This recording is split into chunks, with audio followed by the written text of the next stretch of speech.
Hi guys, welcome back to my channel, Head Chef Mom. I'm Kendall Lawrence, and today I want to do a lovely comfort meal with you. I want to do some unstuffed cabbage with sausage. So let's take a look at our ingredients.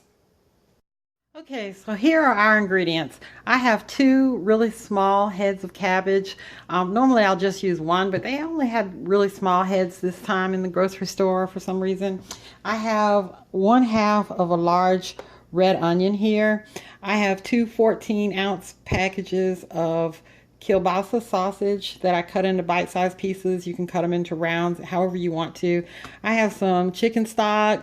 I have some crushed red pepper back there. I've got a little bit of Rotel diced tomatoes. I have some tomato sauce.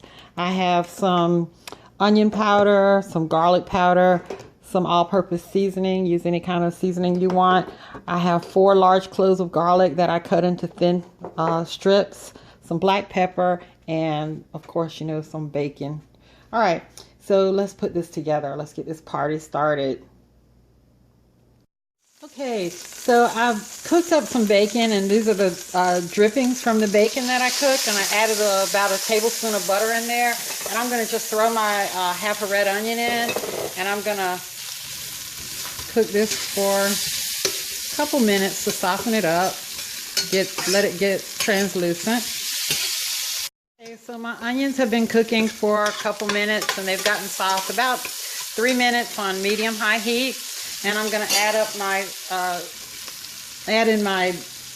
garlic that I sliced thinly. I had 4 large cloves of garlic that I sliced thinly. Of course, that's to taste. And I'm going to stir this around for just a couple minutes.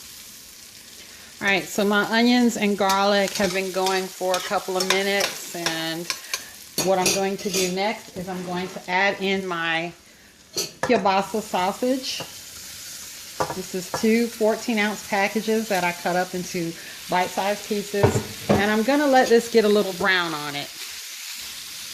Okay, so my kielbasa has been cooking for about 5 minutes on medium-high heat, and they've got a little bit of brown, and my onions are caramelized. And don't skip this step, guys, because if you just throw the sausage in there and throw in the cabbage and everything, it's going to be kind of like boiled. And it's not going to have as much flavor. You have so much more flavor when you let them brown up a little bit. So next thing I'm going to do now is I'm going to start adding in my cabbage. And it looks like I have a lot more cabbage that can fit in this pan, but the cabbage is going to reduce greatly. So I'm going to start adding my cabbage in.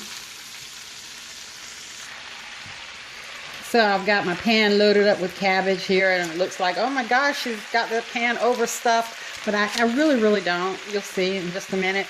So the next thing I'm going to do is I'm going to add just a touch of, not a lot, but just a little, I guess that was maybe 1/8 of a cup of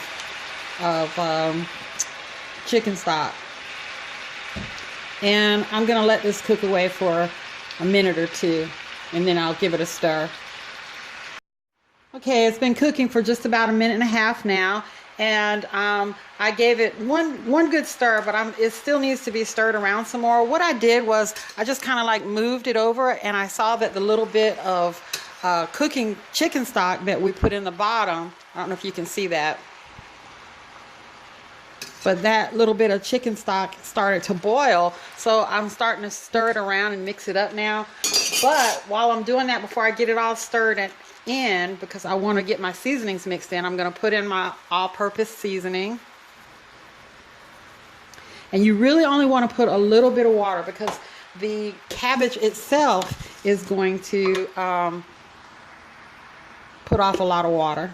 So I'm going to put in some onion powder here, and some garlic powder, and some black pepper, and some red pepper. All right, so I have all my seasonings in to taste. I'm going to next add my Rotel tomatoes, and you can put hot or mild or the original, whichever. I chose the hot because I like a little kick. And I'm going to put in, I'm going to start off with just half this can of, I think it's a 15-ounce can. Yes, I'm going to put in about half this can of tomatoes. Now, you know, traditionally, a stuffed pepper has ground meat in it. And I just wanted the kielbasa because I love kielbasa and cabbage, that combination. And if you want to stuff your peppers with kielbasa, then you can, because it's your peppers, right? I mean, it's your cabbage. I'm sorry, peppers. It's your cabbage. If you want to stuff your cabbage with kielbasa, you can. And I've done that before. And a lot of times, most of the time, people put rice in it as well. But I'm trying to make this kind of low carb because I've been overdoing it lately. And I'm just stirring this around to get my seasonings mixed in there and to get that bacon renderings kind of coated on everything. It's come to a complete boil, and I took the lid back off, and I'm going to give it one more stir.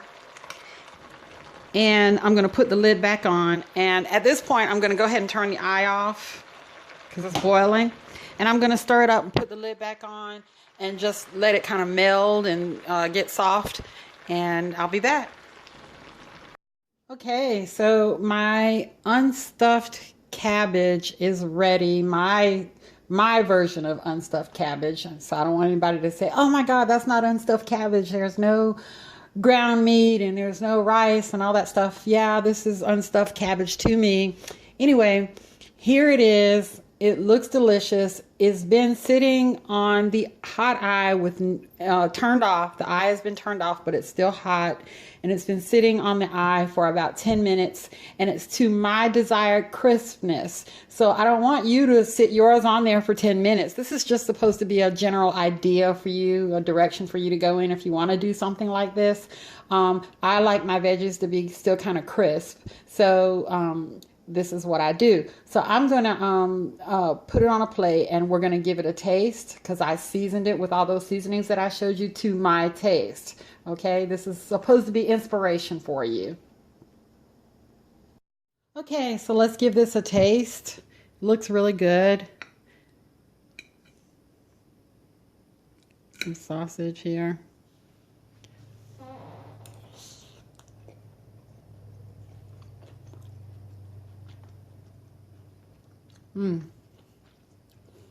That's good. Wow. Real good. Perfect, I might say. I thought before I tasted it, I thought, oh, I should have added a little touch of sugar. But I like it. I like it a lot. I hope that I've inspired you to do something, to go cook something in the kitchen today. And I want you to like, comment, subscribe, share, and go feed your family. I love you guys. Come back. Bye-bye.